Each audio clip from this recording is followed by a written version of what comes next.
सुप्रभात प्यारे बच्चों, मैं गायत्री पालीवाला आज आपकी ट्यूटर सावित्रीबाई फुले पर्यावरण में शिक्षण संस्थान के अंतर्गत बीएड प्रथम वर्ष के द्वितीय प्रश्न पत्र कंटेम्प्रेरी इन इंडिया की तृतीय यूनिट चैलेंजिंग इन एजुकेशन की प्रथम पॉइंट है बहुभाषिकता दृष्टिकोण से भाषा नीति के बारे में अध्ययन करवाऊंगी।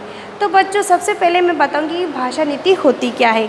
भाषा नीति वह है जो किसी सरकार ने आधिकारिक तौर पर न्यायालय के फैसले के आधार पर निर्धारित की है कि भाषा का समुचित उपयोग कैसे किया जाए, यानी कि राष्ट्रीय प्राथमिकताओं को देखते हुए भाषा की ज़रूरत को विकसित करने के लिए या भाषा के विकास को बनाए रखने के लिए प्रत्येक व्यक्ति तथा समूह को अधिकारों को निश्चित करवाया जाए, यानी कि उनको अधिकारों को स्थापित करवाना आवश्यक है। भाषा नीति, भारत की जो भाषा नीति है, आपको पता है कि भारत बहुभाषी राष्ट्र है। भारत के संविधान की 8वीं अनुसूची में 22 भाषाओं को दर्जा दिया गया है। हमारे देश में 114 से अधिक प्रमुख भाषाएं हैं जिसका हम आदर सम्मान करते हैं। ये बहुभाषिक राष्ट्र होते हुए भी हम प्रत्येक भाषा के प्रति अपना आदर सम्मान रखते हैं, क्योंकि यह हमें एकता के सूत्र में, राष्ट्रीय एकता के सूत्र में हमें ये जोड़ता है। अब बच्चों, मैं बताऊंगी कि बहुभाषिकता क्या होता है। बहुभाषिकता का अर्थ यह होता है कि एक व्यक्ति के द्वारा, एक बालक के द्वारा, एक समाज के द्वारा, एक राष्ट्र के द्वारा एक से अधिक भाषाओं का बोला जाना बहुभाषिकता की श्रेणी में आता है। अर्थात एक छोटा बालक या बड़ा बालक या व्यक्ति एक से अधिक भाषाओं का ज्ञान रखता है तो वो बहुभाषी व्यक्तित्व वाला बच्चा या मानव कहलाता है। इसके अलावा एक देश में अनेक भाषाओं का बोला जाना बहुभाषी देश की श्रेणी में आता है। भारत एक बहुभाषी देश है। यहाँ 1961 में जो जनगणना की गई थी उनमें से 1652 मातृभाषाएँ थी, जिसको 200 भागों में वर्गीकृत किया गया था। आपको पता है हमारा भारत देश विशाल है, बहुभाषी है।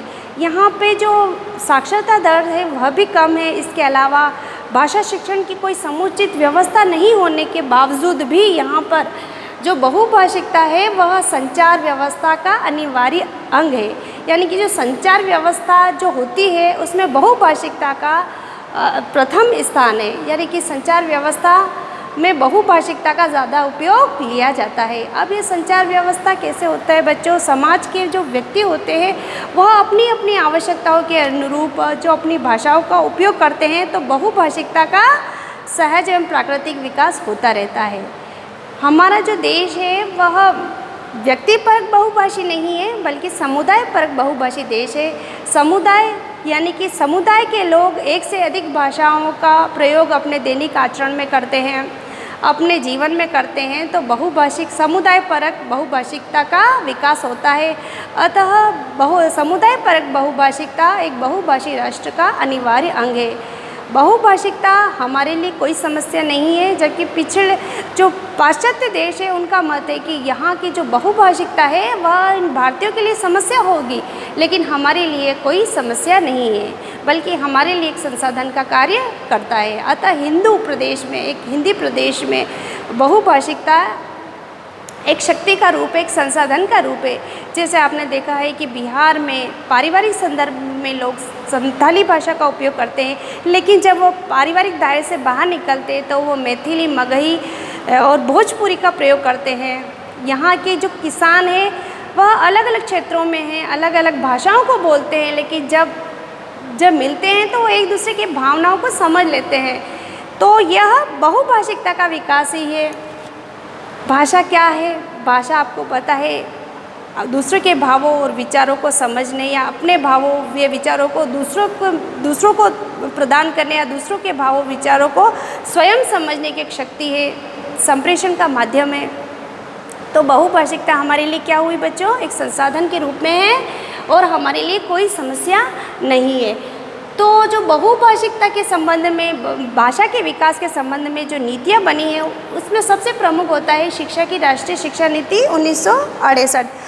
राष्ट्रीय शिक्षा नीति 1968 में कहा गया है कि भारतीय भाषाओं और साहित्य का विकास करना शैक्षिक और शैक्षिक और सांस्कृतिक विकास के लिए अनिवार्य शर्त है।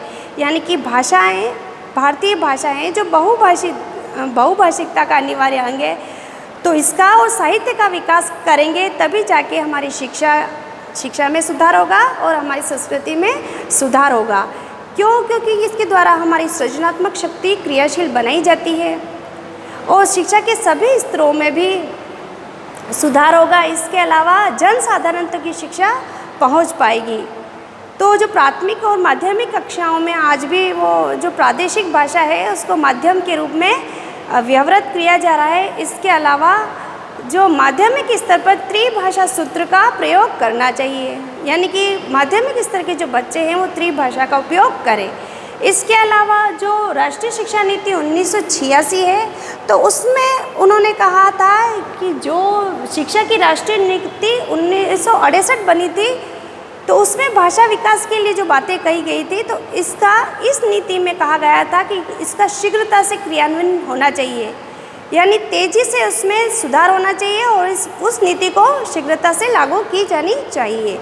इसके अलावा होती है जो 1986 की जो राष्ट्रीय शिक्षा नीति थी, उसका 1990 में राममूर्ति के द्वारा उसकी समीक्षा की गई थी। तो उन्होंने अपनी प्रस्तुतियाँ इस प्रकार दी है कि जो ग्रामीण वर्ग के जो बच्चे होते हैं वह उच्च शिक्षा की ओर प्रवृत्त नहीं हो पाते, क्योंकि उच्च शिक्षा में जो शिक्षा का माध्यम है वह अंग्रेजी होता है। इसके कारण वह अंग्रेजी शिक्षा की ओर प्रवृत्त नहीं हो पाते और वह अपनी शिक्षा अधूरी छोड़ देते हैं। तो उन्होंने कहा है कि शिक्षा के सभी स्तरों में क्षेत्रीय भाषाओं का माध्यम बनाया जाना चाहिए, ताकि सभी लोग या सभी गांव के या शहर के सभी बच्चे उच्च शिक्षा से जुड़ सके। इसके अलावा राष्ट्रीय पाठ्यचर्या की रूपरेखा 2005 में भी यह बात कही गई है कि जो एक बच्चा होता है तो उसमें भाषा सीखने की जो क्षमता होती है वह जन्मजात होती है। भाषा सीखने की क्षमता जन्मजात होती है। बच्चा विद्यालय में प्रवेश से पूर्व ही अपने घर में ही 2 या 3 भाषाएं वो आसानी से सीख लेता है और भाषा के संबंध में जो नियम है, जो जटिलता है, उनको वह आत्मसात कर लेता है। अतः राष्ट्रीय पाठ्यचर्या 2005 में कहा गया है कि जो त्रिसूत्र है, भाषा का त्रिसूत्र है, उसको शीघ्रता से या जोर देते हुए लागू करने की बात इसमें कही गई है। इसके अलावा उन्होंने जो आदिवासी भाषा है या बच्चों की जो मातृभाषा है उसको माध्यम बनाने, विद्यालय का या सभी स्तरों का माध्यम बनाने के लिए बात कही गई है। और उन्होंने आगे कहा है कि एक बच्चे के में बहुभाषिकता का विकास करने के लिए समाज में बहुभाषिक चरित्र को ध्यान में लगाना चाहिए। बहुभाषिक चरित्र के अंतर्गत आता है उनकी अंग्रेजी भाषा का माध्यम भी हो सकता है। तो पाठ्यचर्या 2005 में यही की गई है कि जो प्राथमिक स्तर पे हैं तो त्रिभाषा सूत्र शीघ्रता से लागू किया जाए, पाठ्यक्रम में निर्धारित किया जाए, ठीक है। और जो भाषा नीति है बच्चों, भाषा नीति और नियोजन ये दोनों समानार्थी शब्द हैं। नियोजन का अर्थ होता है बच्चों जो भाषा के संबंध में जितनी समस्याएं आती है उसके समाधान के लिए एक समुचित योजना बनाना, एक प्लान बनाना।